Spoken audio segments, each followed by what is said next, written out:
And welcome to the highlight of civilization. Where I live, it's 39 degrees. How are you doing? Better than that? Probably not. Well, I know it's cold all over, but if you'd like to warm up, at least on the inside, all you need is a cup or a mug or a glass, a tankard, chalice or stein, a canteen, jug or flask, a vessel of any kind. Fill it with your favorite liquid. I like coffee. And join me now for the unparalleled pleasure, the dopamine hit of the day. The thing that makes everything better. It's called the simultaneous sip. It happens now. Go.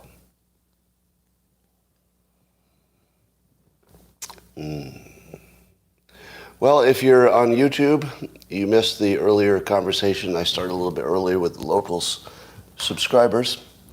And one of the things that we've collectively decided over on locals, just want to check it with the people here on YouTube. Would you agree that scrotum is the funniest body parts? Or balls, if you prefer. Does anybody have a disagreement? There's no funnier body part.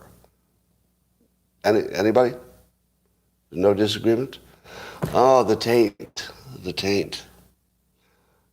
I'm going to have to run a poll on this. All right. Bear with me here. We got to do a poll. We'll get a result. What is the funniest body part? Because this we have to know. Funniest body part. All right. We'll initiate the poll. Choice 1 is taint. Choice 2 is balls.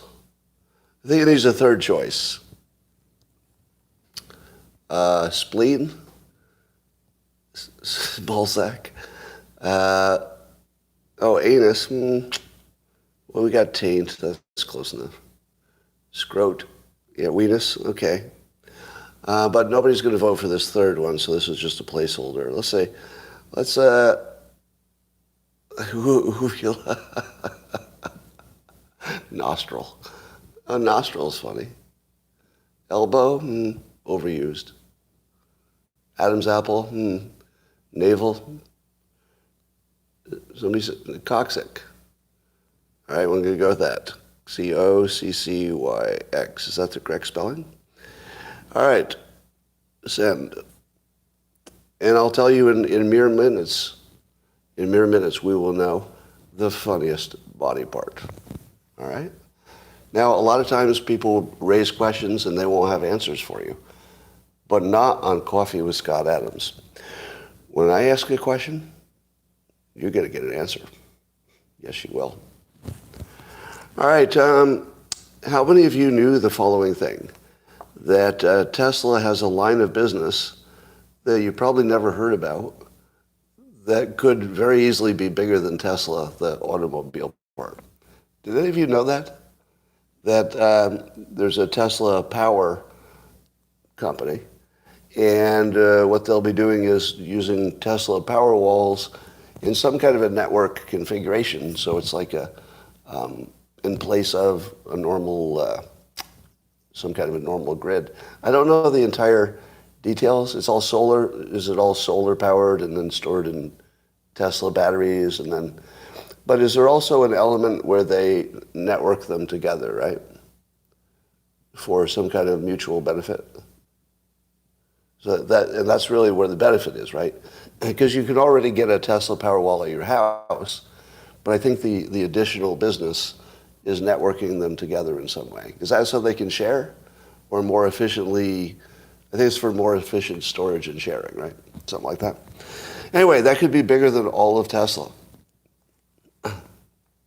So not long ago, Musk was at over 200 billion net worth. Is that right?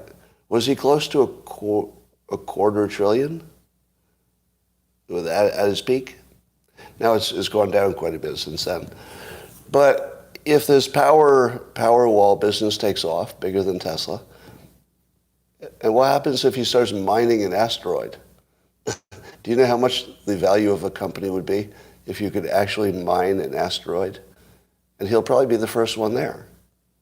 That's $1 trillion. It's like $1 trillion if you could mine an asteroid. So I think he's going to be the first trillionaire. Would anybody take the opposite bet? I mean, inflation alone will probably push him to a trillionaire because he's young enough. But I think he's going to be the first trillionaire. Yeah. We'll see. And I don't see anything that Bezos is doing that would grow that quickly, right? Is there anybody else in any kind of a business that could even possibly grow as fast as his businesses? I don't think so. All right. Musk was on Twitter a few hours ago, and he's describing what it's like to figure out how Twitter's technology and even its business works. And he says that his first tweet was, "Fractal of Rube Goldberg machines." Do you all know what a Rube Goldberg machine is? It's like an unnecessarily complicated, humorous machine where it's not meant to be taken seriously. So it's an example of something overcomplicated and bureaucratic and stuff. So he said fractal, and fractal, of course, is adding to his point. Fractal of Rube Goldberg machines is what it feels like understanding how Twitter works. And yet work it does, even after I disconnected one of the more sensitive server racks. Now, I'm not sure if you're fully appreciating this set of tweets. This might be the most baller thing that Musk has ever done. This is what I think happened, right? I'm reading between the lines, but I'm filling out the story from these little clues. This is what I think happened. Musk says, "So what does this server rack do?" "Well, it does X, Y, Z." All right. "How about this one?" "Well, I think that does X." And then the other coworker says, No, I'm pretty sure that does Y." And then they says, you don't even know if it does X or Y?" "Well, I'm sure it does. It's either X or Y, some valuable function." They ask somebody else, and they say some third thing. "We're not really sure what that rack does, but it's vital. Whatever you do, don't turn it off." What do you think Musk would do in that situation? "You can't tell me what this does, but I can't turn it off." That's what you're saying? You can't tell me what it does, but I can't turn it off. Click. Now, I wasn't there. I don't have any inside information, but it might be the funniest thing anybody ever did at any company. Fucking turn it off. If you don't know what this is, I'm going to turn it off. See what happens. Is it just me, or is that the funniest thing anybody ever did in an actual corporate setting? Just turn it off, see what happens. Like this giant company, it's like the brains of the world. Well, just turn it off, see what happens. I don't know, that one story, I think if I'm accurately interpreting it, that one story would describe Musk better than all the things he's ever done. Like you could just boil it down to that one thing. Mike Cernovich is wading into the third rail of social media, which is, and of course you've seen me do it to bad result, but you've often seen me say that the people who seem to be dying suddenly, so to speak, are just anecdotes. And while it might be true, and there's a good chance that the vaccinations have more, let's say, more harm than benefit for some young people in particular. Might be true. I don't believe any data at this point. But Cernovich is going at it hard, and here's just one part of the exchange on Twitter. And he said, "We had a kid at the local high school die during some football events in the 80s. And he said that poor kid would be going viral as, quote, proof that the vaccine is killing people if it happened today." True or false? That kid, I think it would be true. If somebody had video of a high school kid falling down during a sporting event, it would be part of the proof that the vaccinations are killing young people. Now, this is why I appreciate Cernovich, and it's one of the reasons I mention him, that there's nothing to be gained by this. You get that, right? Like he's taking on a fight, nothing to be gained for him. It's all downside for him. But it's good for you. It's good for you. So he's doing it anyway. Now, I do the same thing. And some of it is sort of a dad energy sort of thing. sometimes you just got to do what needs to be done, and you have to be at a certain stage of life before that's even an option, right? 20-year-old me, I don't know, might be more selfish. Well, not might. 20-year-old me would have done whatever I needed to do to get to be 65-year-old me. But in my current version, I kind of have a preference to doing the hard things that might have some value to somebody, even if it's hard for me. So that's where I get some meaning. And I'm sure he's getting the same kind of, benefit. So it's not like nobody gets any benefit, but his benefit is not the obvious kind where you just say rah rah to your team and your team all agrees with you. I mean, he's taking on the hardest social media path, disagreeing with your own followers on something they really care about. Like, that's a tough path, but he's taking it, so good for him. Speaking of dad energy, there's a story which I don't know if this is true. But I so hope it is that I'm going to treat it like it's true. Do we all agree with the ground rules? The ground rules are that I'm not telling you it's true, and I'm not telling you I would believe such a story, because it's a little bit on the nose. But it's so good that I'm going to act like it is true. I just retweeted it. All right, so this is allegedly, I saw this in a tweet by Tactical Nukes, spelled funny. And this is allegedly true, all right? It happened a few days ago, allegedly. Daughter says that she's trans. She's in 9th grade. She tells her parents that she's decided she's trans. And so the father confesses that he's trans too. Daughter's confused. Dad says, and she says, "Dad, no, you're not." And then the dad says, "Stop being a bigot, Charlotte." It's funny that her name is Charlotte. Somehow that adds to the story that the daughter's name is Charlotte. I don't know why, but that just helps in some way. "Stop being a bigot, Charlotte. Let's do this together." So the father embraces and amplifies and says, "You're trans? So am I. Let's do this transition together." So it goes on. So the father, I'll just read his own words. Sorry, this is the father's words. "Wear dress and makeup next morning," meaning the father does. "Daughter is angry, tells me to stop faking. No, I'm trans, honey. Now get in the car, let's go to school. She's horrified, asked to be dropped off a block away. Nope, walks her in, waved to front desk. She's fuming. Wife can't stop laughing." So the wife is in on this too. Wife can't stop laughing. Pick up daughter in skirt and heels. In other words, the father's wearing skirt and heels. Shitty makeup, glitter on cheeks. Skip to her and her friends. So he skips over to them. And "Dad, stop, it's not funny. Demand she use my pronouns."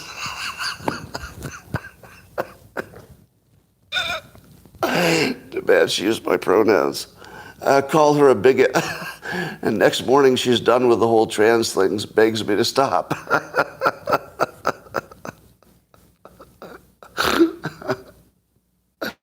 All right. If there's one thing I'd like all of us to agree on, in the spirit of Christmas, or the holidays if you prefer, can we all agree that we don't care if it's true? Can we all just agree on that? Just agree we don't care if it's true, right? And if it's not true, don't tell me. I never want to know that's not true. Oh my God. Now, for the record, yeah, I'm pro-trans, right? To my detriment with my audience often, but I'm pro-trans. But it is still nonetheless a fact that some people will, be in the category of thinking maybe they should transition and change their mind later. So that's the thing. There are all types. There are types who probably are better off for it, and there are types that probably wouldn't be. And why would we ignore either category? That's my take. All right, so California, as you know, has commissioned. This is also hilarious. This is something that Gavin Newsom did that I think is an example of embrace and amplify. Now, I don't think any of you should underestimate Gavin Newsom's political capabilities. You can dislike his policies. You can dislike anything he's done. That's fair. But his political acumen is pretty good, right? I mean, he's made some mistakes, but generally speaking, he's a solid operator. So he's got this problem, not too long ago, he had this problem where there was agitation for reparations.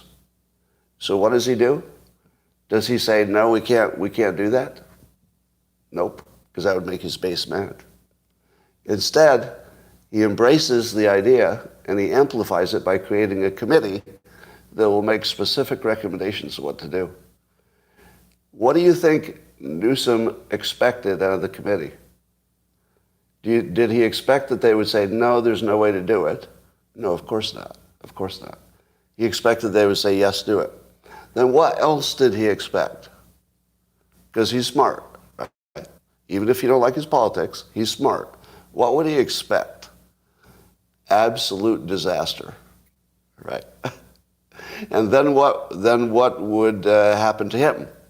So he's the governor, so he takes it seriously. He's embraced it. And he even, not only did he embrace it, he amplified it. He did something. He actually put into action real people, probably a budget, real things, gave it visibility. He amplified it. What did he expect would happen? Exactly what happened. Because there's only one way it could have gone. It would produce something absurd. And then he'd be off the hook. Would you agree that that was intentional on his part? He knew it wasn't going to be a real recommendation. He knew it would be ridiculous. How ridiculous is it? Let's review. I'm not going to make up, everything I say right now is true. It'll sound like I just made this up. It's so ridiculous. So California, that was never a slave state. California was never a slave state, right? Not only was it never a slave state, but it was a state the slaves fled to for a good life, because relatively speaking, it was a pretty good deal to be black in California, relative to other places. Plenty of jobs, and if there were lots of jobs and you were free, well, you had a job. So if you're black, you could get a job in California as a free person, so it was a good place to go. And you would even get the citizens would defend you. There's one anecdote of somebody brought a slave from another state. Do you know what happened? In California, somebody tried to bring one slave into the state, one slave. And the locals rose up, black and white, and they fixed it. They just went down there and fixed it. One slave. And in California, immediately formed a diverse posse to kick them the fuck out of the state. So that's what California is and has been. Anti-slavery to the extreme.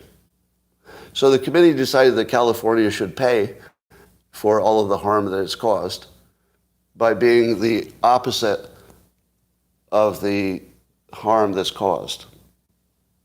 That's a real thing. And they actually came up with that as, so $230,000 each should be paid by citizens such as myself. So I was raised in New York State, which was never a slave state.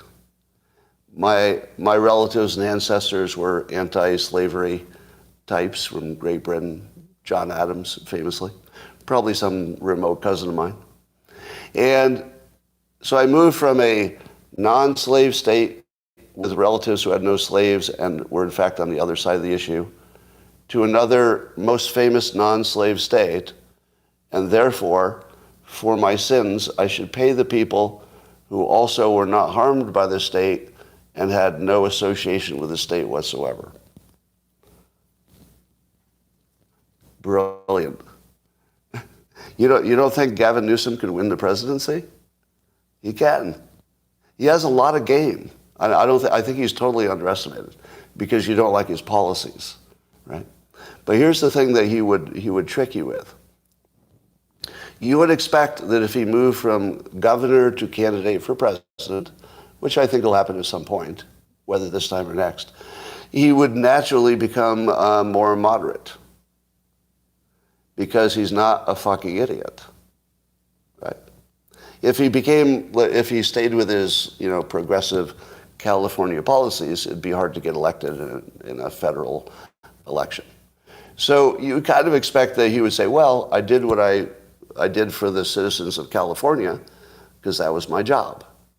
But if my job is the whole country, I will accept that there are different views of how to handle things. And you should expect I wouldn't handle it exactly the way I would handle it in California, nor should you expect any governor would do that, because it's a different job. He could kind of explain it away, couldn't he? And again, I'm not backing Newsom, just in case it looks like that. I'm just saying that he's a bigger threat than you imagine, because you imagine him running as a crazy Californian, which would not be the winning formula.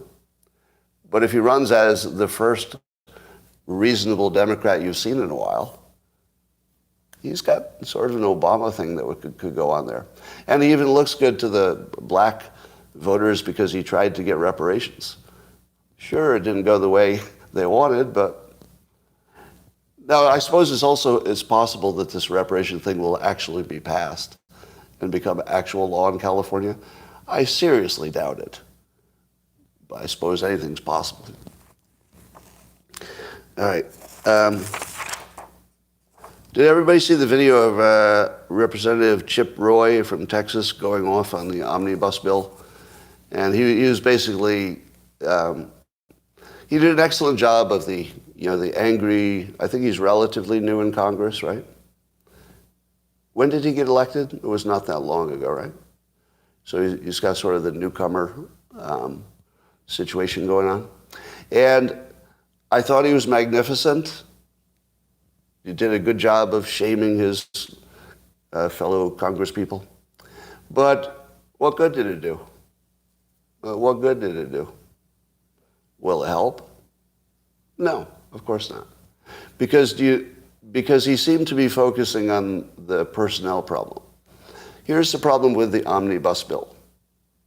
You could replace every member of Congress with well-meaning different people, and they would end up in the same place. Does anybody disagree with that? You could remove every member of Congress, replace them with all new people who hate omnibus bills. Every one of them, they hate these omnibus bills. And you wait about 2 election cycles, and they would all be back to omnibus bills. Now, here's the reason. The reason is there's nothing wrong with the people. And they have a goal, wouldn't you say? They have a goal of creating sensible budgets for the country. That's clearly their goal. We'd like to create a sensible budget. But the trouble is they have a system which incentivizes them to hide the budget from the public and go home early. The entire incentive system, the system, is designed to give us the outcome we got. Now, you could say, but why didn't it happen like that before? Well, things have changed. Maybe it's social media or whatever it is, so we're more divided or whatever it is. But something's changed. So you have to look at the system. The system has to be tweaked. And I think we're also trained to look at the candidates that we can't see the problem. There's no amount of change of candidates that would have anything to do with the omnibus situation. Now, just if you're new to this, an omnibus bill is where the politicians sort of give up on negotiating. And they just say, well, why don't we all throw our pet projects into one big bill so nobody knows what they're getting? It'll increase the debt, but that's not our immediate problem. We get to go home for Christmas vacation. So they just throw it in this big garbage bill called an omnibus and go home, like not doing their jobs. So just say incent. I don't think incent is a word, is it? I used to say incent, but I don't think it's a word, is it?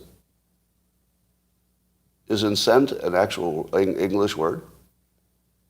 It's not, right? It's what you think is a word, but it's not. You give people incentives and you incentivize, but you don't incent people, do you? Am I wrong about that? Because I used to say it, and I thought I was corrected that it's not a word. All right, well, we'll figure that out later. So I think that Chip Roy he's got the right spirit, he's got the right fight, but he's not doing anything useful. There's nothing that Chip Roy did that was useful.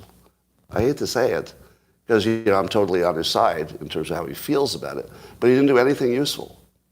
The only useful thing anybody could do is to suggest a way to change the system that might change the outcome, to change the incentives. Did he do that? Incented. Well, somebody's saying that incent is a word. All right, I'll look more into that, because I also wonder if that's a new. Is it possible that happened recently? Was it recently that they allowed it, or has it always been a word? It's always been a word. So when I was corrected in the past that it was not a word, I should have not listened. I was pretty sure I looked it up. I guess I have a false memory. Like I have an actual false memory. Because I have a memory of looking it up and learning it wasn't a word. Clearly it is, because you're proving it to be in real time. So that's an actual false memory. Isn't that interesting? Because it's rare when you can catch yourself in a false memory. Because usually you think, well, I probably was right. But this is unambiguous. It's in the dictionary. So it's a false memory. We have them so often that we don't realize it. All right. So Chip Roy, good start, but you need to come up with a specific suggestion. I don't know if there's anything you can do short of a constitutional convention, so there might not be anything practical. But somebody's got to make some ideas. Like it might be that you add something to the process instead of modifying it. There might be something you could add legally. For example, transparency. Transparency. Suppose you just made it easy to see what's in it. Because right now, they do this big write-up you can't figure out. Suppose you create some legislation that says other legislation has to be clear. Or something like that. Or you said nothing can be passed without a certain number of days of debate. Would that be legal? Could they just create a law that says, because they have some power over their internal process, right? Congress can tweak its own process within reason, as long as they're within constitutional bounds. So I want to see an actual rule change. I want to see somebody say, we'll increase, I don't know, the time to do this, or it must be debated, or you must prove you've read it before you vote on it. It has to be read out in public. There's probably a variety of things you could do to make it harder to do this and easier to do the right thing. You know what would be interesting? Anonymous voting, even by the politicians. That would be interesting. Because you could look at individual bills. Yeah, that's probably a bad idea. Forget that. So anyway, the point is we could brainstorm what would fix it, but nobody's even doing that. If you don't see anybody brainstorming how you could change the incentive system, literally nothing's happening. So all of us just saying the same thing and agreeing with each other. Oh, we don't like omnibus bills. And then the Democrats say, oh, we don't like omnibus bills either. Well, I don't like them more than you don't like them. Who likes them? Nobody. We all don't like them. What good is that? What good is that? We're literally agreeing with each other, like really angrily. I angrily agree with you that omnibus bills are not optimal. Do fucking something. Do anything. Float an idea. Float a bad idea. Any idea. Just do something. Something that looks like it's, an attempt to move forward. Nothing like that's happening. Nothing. So your government is not even functioning at this point. I asked on Twitter, but I didn't see if I got a good answer. Is there a list of advertisers that are pulling out of Twitter? Because I would like to repay them with some lack of business. Now, because I feel like their pulling out is not entirely business related. It feels political. And if they want to get political, they can. But there's an expense to that, and I would like them to realize the expense. Now let me ask you this. If a big company advertises on Twitter, what percent of sales do they expect in terms of an increase? It depends on the budget, of course. But do you think that a big company looks at just their Twitter advertising and says, this Twitter advertising is getting us a good 1% extra customers or something? Do you think they do that? But if they do make an estimate, what do you think is the Twitter-only part of their advertising budget compared to all the benefits from their entire advertising budget? My guess is for a big company, let's say General Motors, that the Twitter portion, even if it worked perfectly, like even if they got a return on their investment, would be maybe 1%, would you say? Or less, right? Half of 1%. Totally worth doing. Because if they spend, $10 million on Twitter and they move the dial, 1%, maybe that's $100 million, right? So there's definitely an upside. But here's my question. How much of a customer boycott would it take to reduce GM's earnings more than whatever their Twitter gain was? In other words, could you hurt GM enough by simply not buying their products that they would say, all right, let's just get back on Twitter, we'll at least break even. Even if the advertising doesn't work, at least it'll make the boycott go away. It seems like it's easier to force General Motors to be on Twitter than it is for them to be off Twitter. Like it wouldn't take much. It would actually just take the threat. If GM saw a threat forming, they would act well before the threat was implemented. So if it looks like the sales of those companies is going down relative to the sales of others, because you want to take into the recession account. That was almost a sentence. Wouldn't you like to know that? I'd love to know, if there's any way to know, with the basket of Twitter boycott advertisers, did they do worse than other companies on average?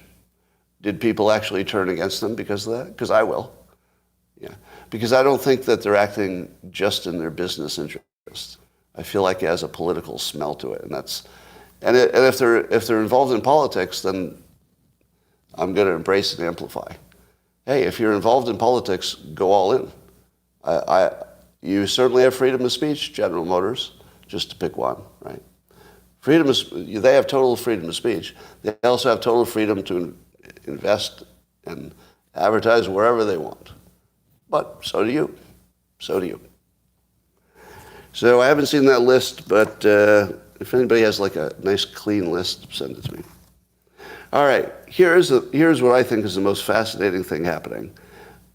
I don't know if you will, but maybe this is just so in my strike zone that it just is making me all interested.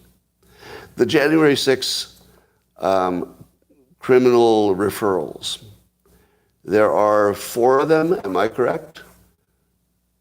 I one time saw them summarized in 4 bullet points. Here are the 4 things. Today I did quite a bit of Google searching to remind myself what the 4 things are. Couldn't find them. What? I couldn't find them. Isn't it the biggest story? The biggest story is that January 6th committee referred 4 specific crimes. Now, when I say I can't find them, I don't mean there's no reference to them. There are articles in which the crimes are sort of described in paragraphs, but only once did I see 4 bullet points of these 4 crimes. Why is that? Why does the business press not remind us of the most obvious thing? Here are the 4 crimes. I think it's because they look like bullshit. I think that they can't tell you what the committee. I don't believe the press can do a good job explaining the committee's work, because if they did, it would debunk the committee. So I think what's happened is the committee and the media are colluding again, quite obviously, so that the news is avoiding clearly describing what happened. There's a lack of clarity that's shocking, because this is not a difficult question. What did they recommend? I saw it once. All right? I saw that on the first day, somebody put it in 4 bullet points and tweeted it. And I said to myself, there you go. That's what I need. I need, just give me the facts. That completely is gone now. You'll see somebody talking about one of the allegations. But usually they'll refer to it, they'll make some opinionated claims, and then there'll just be a link.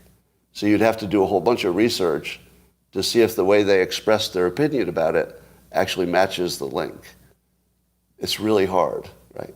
So you think that if there's something that matches their opinion, they'd call that out and say, all right, here's my opinion, see how it matches the testimony. But instead, it's more like a hand waving. It's like, here's my opinion, and it's because things were discovered and known, and then there was a person talked to a person, and then there was that meeting,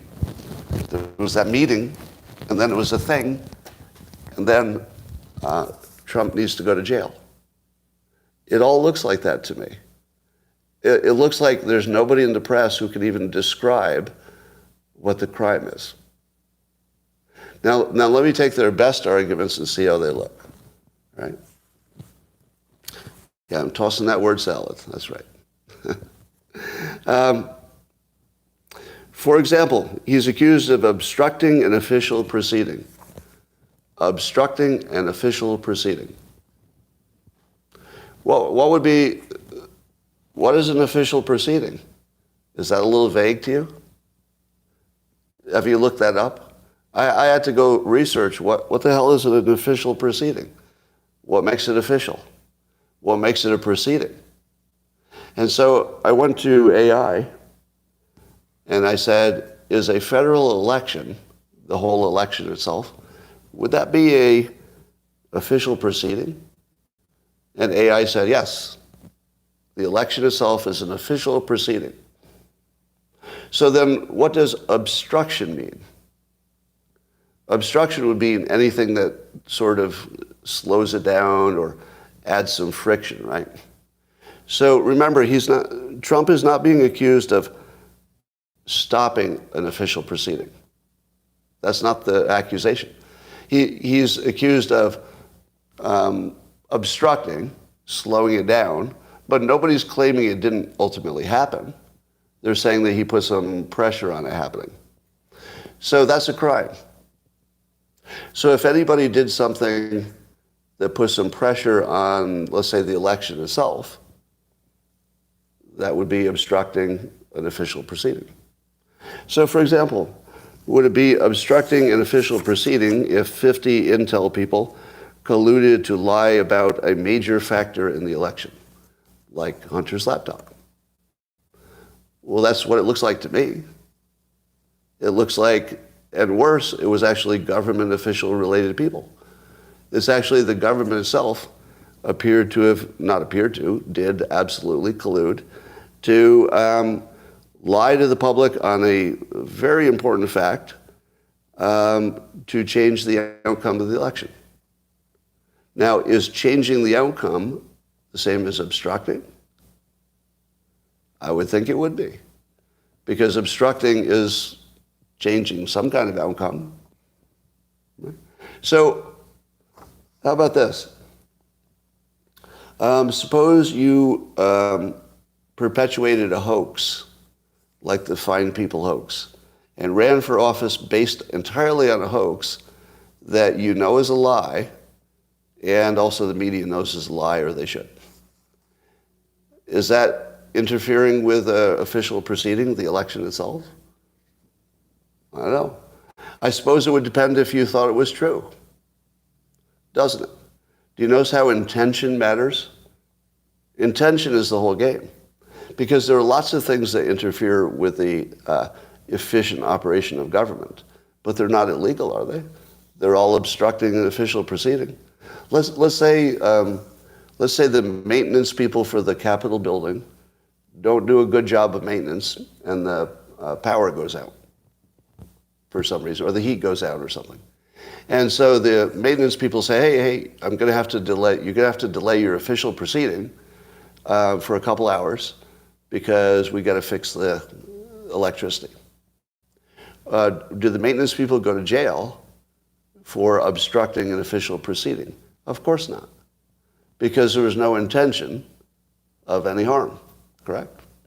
So the intention of the maintenance people is 100% the whole story, not the delay, right? The obstruction is just a given, but the intention matters.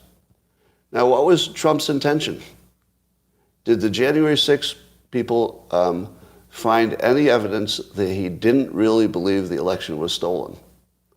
Because that would be a very big dog not barking. If they have not demonstrated Trump's intention, and it does look like, they've got evidence of other people's intentions, but nothing that connects it to Trump. In other words, if Trump genuinely believed the election was not only rigged, but obviously so, was he obstructing or fixing an official proceeding? If an official proceeding is clearly defective in a way that the public will be harmed by it, and a government official tries to fix it, to fix the thing that's harming the public right in front of you in a completely transparent way, is that obstructing it or is that fixing it? Right?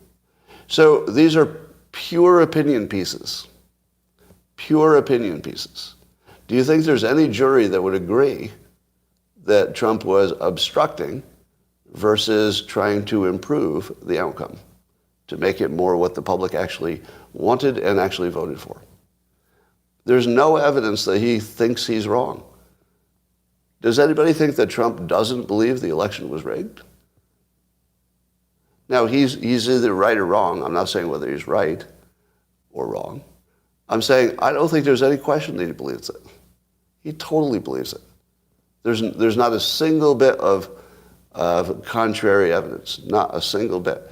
Everything he said and done, and every witness, including, like usually there's by now isn't there some anonymous source who says, I heard him say it's all a trick, right? Nothing.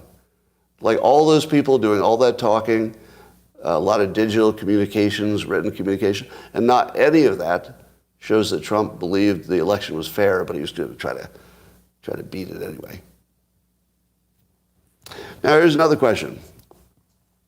If an elected official does something that's public and transparent, but it ends up the courts decide that it violated the Constitution, does that politician go to jail for violating the Constitution, or do the courts simply correct the decision back to something that's compatible with the Constitution? But does the person who made that decision in full view of the public and for the benefit of the public, allegedly, do they go to jail? No. Because Biden would be in jail. Because Biden is trying to pay student loans. The Constitution doesn't give him that power, but he's trying to do it anyway. Should Biden go to jail for doing something that's unconstitutional? No, the courts just figured out. The courts will either side with him and then it's okay, or they'll say don't do this and then it won't happen. But Biden doesn't go to jail. Why would Trump go to jail for trying to get alternate electorals, or electoral, what are they called? Electors? Alternate electors, when I believe it would have been public, would it not? Wouldn't it be public? Like you would know exactly who was the elector. You would know which one he wanted to go in there instead. You'd know their names. You'd know what they did. You know exactly the reasoning behind it, even if you didn't like it, even if it wasn't based on fact, but you would know the reasoning. And then if that was not acceptable, what would be the process for fixing it? The court. Then the court would say, no, we reject these new electors, so the election stands. Does Trump go to jail for that? Does Trump go to jail for something that's transparent, public, and he had a reason? Now, it might be the wrong reason, might be based on bad assumptions or bad facts, but it's a public reason that conforms with the public good. The public has an interest in a fair election. The leader thought that hadn't happened, publicly tried to fix it in ways that you can see. You know, here are these electors. We're trying to get Pence to do this and that. If it didn't work, it's just the courts working out, right? Do you see how difficult this would be to explain it over Christmas vacation to your relatives? I mean, think about it. Imagine anybody who's watched the news, the entire news, just trying to understand it, to understand why that's illegal.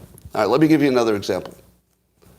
Suppose there's a protest on the steps of the Capitol, and the protest is literally trying to stop a vote. And they delay the vote by 2 hours because it takes a while for the security to clear things out and get everybody in. So they've obstructed the process for 2 hours. And they meant to. They meant to, because they had some political issue they were protesting. Did they go to jail? Because they absolutely, clearly and unambiguously obstructed a official proceeding. Do they go to jail? Not in America. No, in America you say, okay, that was a pretty aggressive protest. That was an aggressive protest. That was inconvenient. You slowed down the cars that were going into the factory with your strike. You made us think. You slowed us down. You broke some laws. You trespassed a little bit, maybe. Does anybody go to jail for that? Not in America. Not in America, right? In America, we say, hey, that's free speech. Yeah, it was inconvenient to you, but that's why protests work, right? If you said that protests could never inconvenience anybody, you want to live in that country? No. All right.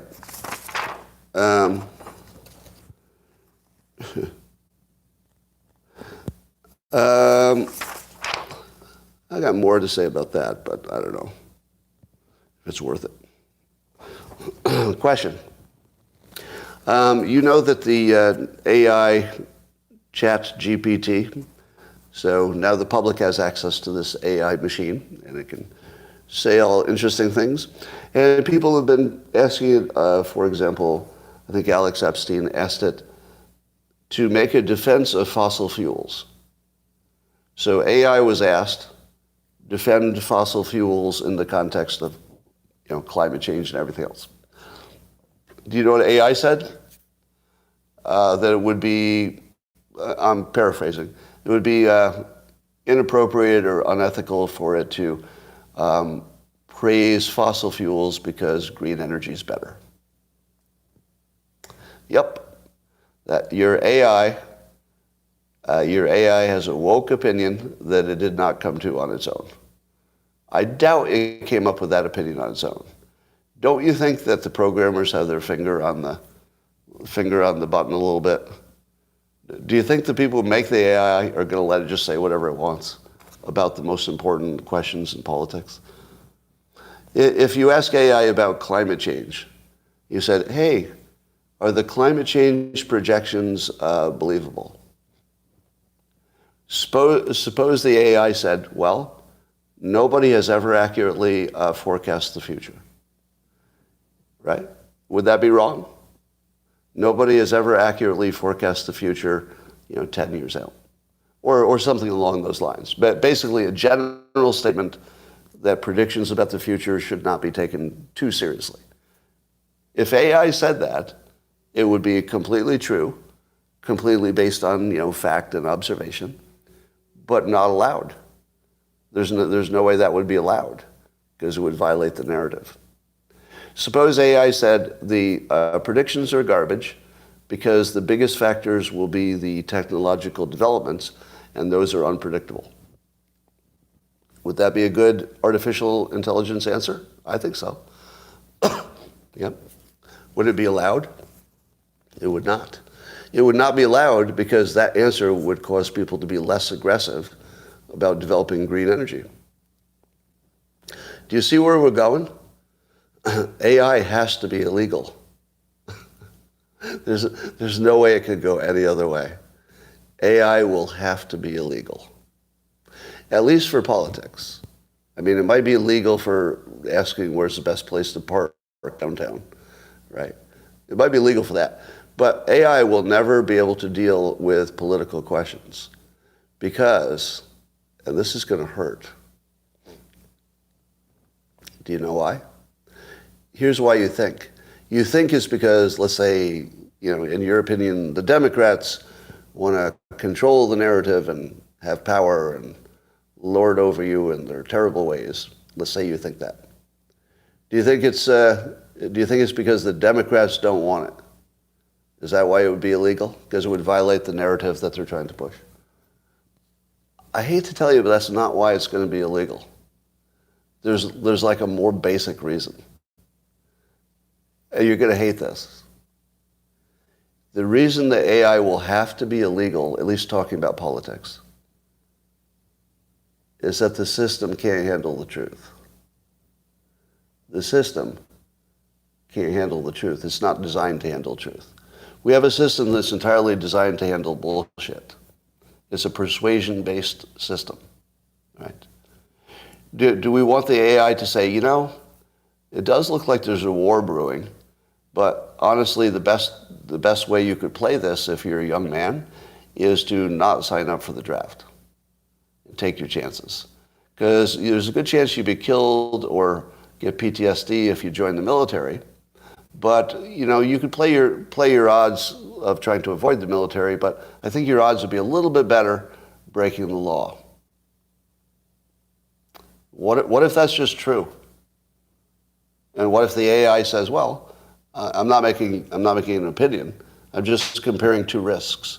The risk of joining the military for this fight, some future fight, and you'd at least have PTSD, right? You might not get killed, but you probably have PTSD, and it disrupts your life and stuff.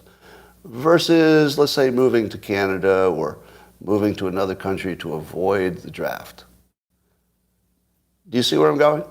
AI would deal with just truth and say, well, it looks like leaving the country and going to this country where you won't get drafted. Looks like that's your best play. Do you think the AI would be allowed to say that? No. The United States can't handle the truth. It wouldn't function as a state. Does anybody disagree with that? We have a system that's designed for persuasion, not truth, and it works well for persuasion. If it tried to give you truth, we would just all disagree about everything and nothing would happen. The whole thing would break down. That's actually an existential threat from AI. The threat of AI is not that it becomes our enemy and tries to kill us. The threat from AI is it tries to help us by telling us what's true and what's not. And it would kill us. It would kill us. There's a thinker. There's a thinker for you. I see no disagreement. Not a single disagreement is coming through the comments on either platform. Because you can feel it, right? Don't you feel it? This is a prediction you can feel. You don't have to think about it. You can feel the truth of this, that we don't have a system that can handle the truth. And if AI gets to the point where it could give it to you, it's got to be illegal. We don't have a way to deal with that. So think about that for a minute. Let me ask you, where's the line between talking about stuff and inciting an insurrection? Where's that line? Is that the most ridiculous legal standard? Inciting an insurrection. Now, I will allow that there could be a clear case of it. That's possible. There could be somebody who, like, have documented conversations where saying, we want to get some violence going here and incite a revolution. So that, if you had like a direct evidence of actual conversations, yes. But if we're going to say that the collective result of your actions was to incite violence or insurrection, how in the world are we ever going to agree about the collective actions, the collective effect of your actions? That will never be something that anybody gets prosecuted for. It's just too nebulous. Right? So this whole Trump stuff is so designed just to be impossible to even handle. Like your brain can't even wrap itself around these charges because they're so weird and nebulous and they use words you don't even understand. Like I literally had to look up official proceeding. I didn't even know what the words meant. Like I pay attention to the news all the time. I didn't even know what the words meant. Yeah. I see you're prompting me to talk about Ray Epps. So apparently the January 6th committee interviewed Ray Epps, which means a transcript exists. And you haven't seen it. Do you know what I call that? Do you know what I call it when the biggest question in American politics, at least on one side, is what the hell was Ray Epps up to? It's the biggest question. And the January 6th committee has the answer. Or at least they have something that might get us close to the answer. They have the answer to the biggest question. Apparently it's their decision not to show it to you. Are they inciting an insurrection? In my opinion, yes. In my opinion, yes. Because that is a clear cause for an insurrection. Right? Now, if they showed it to us and there's nothing there, well, then no reason for an insurrection. If they showed it to us and it turns out that Ray Epps was totally, behind something that we don't know about yet, is that inciting an insurrection? No, that's just finding out something and then you deal with it. But what is happening when the January 6th people refuse to tell you what they found out about the person who is the subject of your greatest curiosity? Is that inciting an insurrection? Feels like it to me. I actually feel incentivized. I feel incented to start an insurrection.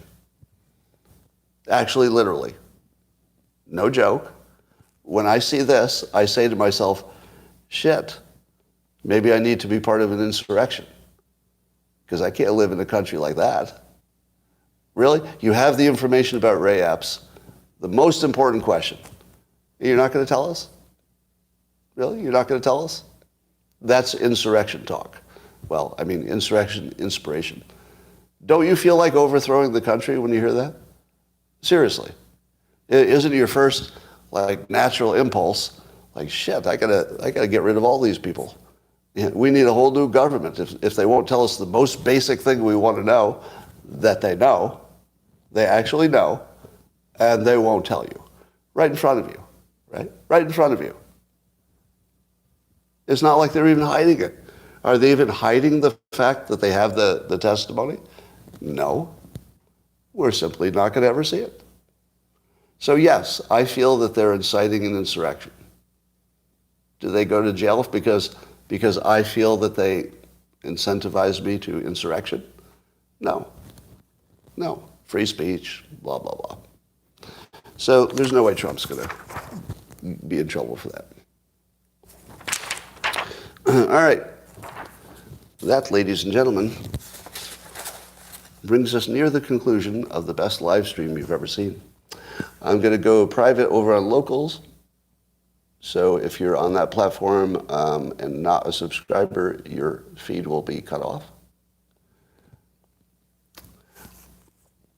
And let's do some appreciation. How about that? So end of year appreciation for all involved. And these are just random thoughts. Bill Pulte, Bill Pulte every day wakes up and tries to figure out how he can make somebody's life better by giving them money. Like literally just giving them money. And he puts the work in, figures out where it can make a real difference. It's not, just weird charity. And he benefits from it. The people benefit from it. I mean, he feels good. It's a satisfying thing. Appreciate that. I appreciate that. Here's one that'll surprise you. Yay. I appreciate yay, which is different from agreeing with anything he said that offended anybody. I love the fact that he exists. I love the fact that he's challenging everything. Even things you think, well, maybe you shouldn't challenge that. But he's just challenging everything. Do I want more people like that in my life or fewer? I'll take more. I'll take more. Did he sacrifice everything on principle? Yes, he did. I'll take more of that, not less. Elon Musk. Is he perfect? Probably not. Probably not. Who is? Did he do something that is incredibly useful for the country by not only his businesses, which are an insane asset to the country, but by taking on the biggest risk I've ever seen anybody take for the benefit of free speech? Thank you. So let me just say directly, thank you, Elon Musk, for taking on an enormous challenge, which appears to be almost entirely based on trying to be helpful, trying to help the country. Appreciate it greatly. Is he perfect? Nobody is. Nobody is. How about Congress? I'd like to show my appreciation for the good work of... No, I'm just joking. Just joking. Yeah, there's nothing you can say about Congress. Go private. I did go private. It is private, isn't it? Oh, YouTube's still on, yeah. Sorry, you're right. So YouTube, I'm going to say goodbye. I'll be talking to the locals people, and see you soon.